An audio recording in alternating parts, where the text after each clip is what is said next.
तो चलिए आज की इस वीडियो में हम सीख लेते हैं गुणनखंड करना कि दिए हुए समीकरण जो हमको है उनके समीकरण में गुणनखंड किस तरीके से करेंगे, यानी कि इसको संक्षिप्त रूप में किस तरीके से लिखते हैं किसी दिए गए समीकरण को, इक्वेशंस को।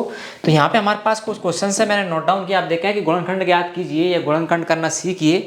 उसके अंदर यहाँ पे क्वेश्चन देखें, तीन इक्वेशन दिए 2x square minus 5x plus 3, second है x square minus 5x plus 6 और थर्ड है 100x square minus 2x plus 1। सभी को बारी बारी से करेंगे, इनके सॉल्व करेंगे, गुणनखंड करना आपको सिखाएंगे। तो यहाँ पे हम देख लें क्वेश्चन नंबर, यदि हम 1 देखें यहाँ पे गुणनखंड करना इसका सीखेंगे तो कैसे, पहले क्वेश्चंस में लिख लेता हूँ, फिर उसको आपको वेरी इजी तरीके से हम गुणनखंड करना आपको बताएंगे। तो 2x square minus 5x plus 3 आपने देखा यहाँ पे है। अब इसके गुणनखंड कैसे करेंगे? गुणनखंड करने के लिए क्या होता है कि आपकी जो इक्वेशंस है द्विघात समीकरण है, इसमें x की पावर है या y की पावर कुछ भी, मतलब जो एक वेरिएबल है वह x स्क्वायर मतलब द्विघात समीकरण है। इसमें इसके बीच वाले टर्म जो सिंगल x है इसको ऐसे दो भागों में हमको डिवाइड करना है या बांटना है। उन दोनों को जोड़ें तो जोड़ या घटाव करें तो माइनस 5x ही आना चाहिए। ऐसे दो भागों में इसको हम लिखेंगे और उन दोनों को आपस में गुणा करें तो पहले वेरिएबल के गुणांक और लास्ट वाले जो वेरिएबल है इसके गुणांक के बराबर आए। तो इसको हम देखें यहाँ पे थोड़ा सा कि पहला कितना है, पहले एक्स स्क्वायर का 2 और लास्ट है वैल्यू है 3, इनका गुणा कर कितना आएगा 6। तो ऐसे दो हमको यहाँ पे भागों में 5 को बांटना है, गुणा करें तो कितना आएगा 6 आना चाहिए, है ना। 6 या यूं कहे कि 6x स्क्वायर आना चाहिए, चलो प्लस का वो भी ठीक है। पहले का पूरा हम गुणा करें तो 6x स्क्वायर आना चाहिए।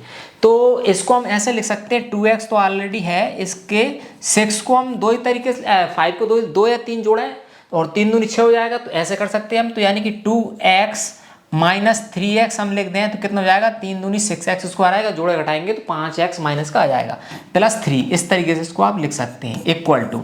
तो यहाँ पे देखें 2x यदि आप कॉमन करते हैं, 2x आपने कॉमन निकाल लिया, यहाँ पे बचा x माइनस का 1 बचेगा।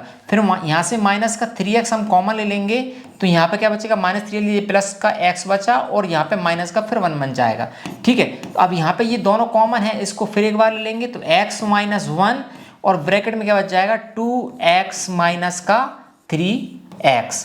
ये आपका गुणनखंड हो गया। इस तरीके से सरलीकरण हो गया इस समीकरण का। ये तरीका है।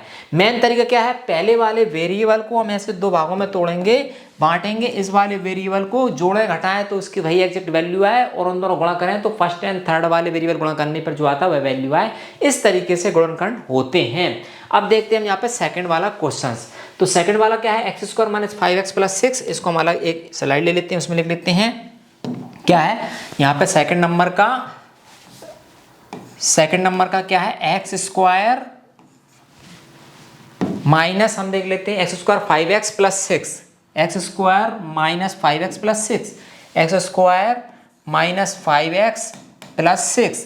इसको सॉल्यूशन लिखने के बाद इसका यदि हम फैक्टर करें तो क्या हो जाएगा, एक्स स्क्वायर तो ऑलरेडी है, 5 को ऐसे दो भागों में तोड़ा, वही 2x माइनस 3x कर सकते हैं, 2x माइनस का 3x और प्लस का 6।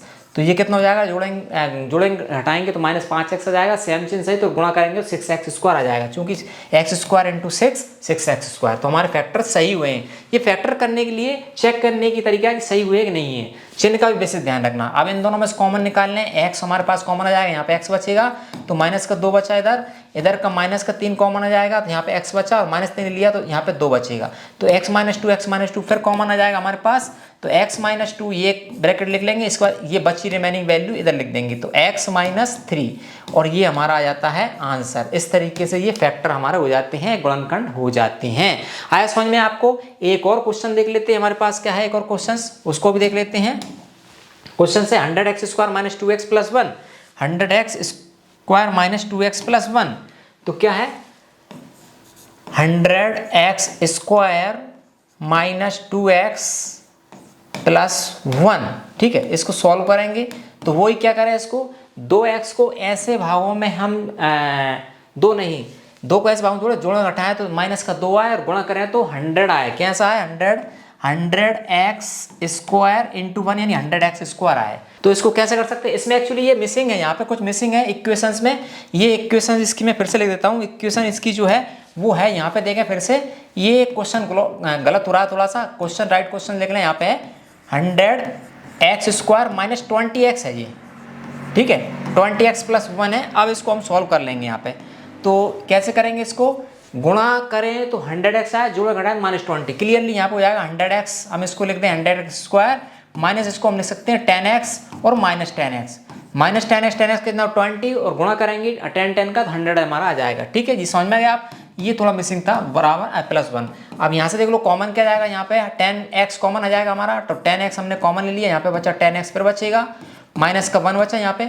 यहाँ से माइनस का क्या जाएगा, यहाँ से माइनस का 1 ही आएगा ओनली कॉमन, -1 कॉमन आया तो 10x माइनस था ये प्लस हो जाएगा, और ये -1 +1 -1 हो जाएगा। देखिए यहाँ पे क्या होगा, 10x -1 आपका क्या है, एक ब्रैकेट में जाएगा, दूसरे में जाएगा, फिर वापस से 10x -1, यही इसके गुणनखंड हो जाएंगे। इस तरीके से आप दिए हुए समीकरण में गुणनखंड विधि से उसके गुणनखंड निकाल सकते हैं। आगे हम सीखेंगे कि x का मान निकालना, मतलब इसकी x की वैल्यू निकालना, जिसको मूल बोलते हैं हम, उनको निकालना सीखेंगे। अभी हमने सीखा कि गुणनखंड कैसे करते हैं। इसके लिए फिर से हम रिपीट करें कि बीच वाली जो संख्या है उसको ऐसे दो भागों में हमको तोड़ना है, ताकि उन दोनों जोड़ घटाए तो वह बीच वाली संख्या वही है, चिन्ह सहित, प्लस है तो प्लस या माइनस है तो माइनस है, और लास्ट एंड फर्स्ट का गुणा करने पर जो है उन दोनों के जो तोड़ेंगे उनको गुणा करने पर उसके बराबर हो, तो वह गुणनखंड इस तरीके से हो जाते हैं। ठीक है, आप समझ में आए गुणनखंड करना, समझ में आए वीडियो को लाइक करें, मेरे साथ शेयर करें, इस पर आगे वीडियो नोट पे चाहते सब्सक्राइब कर लें हमारे स्टडी ट्यूटर यूट्यूब चैनल को। मिलेंगे अगली एक और अन्य एजुकेशनल वीडियो के साथ, तब तक के लिए नमस्कार दोस्तों।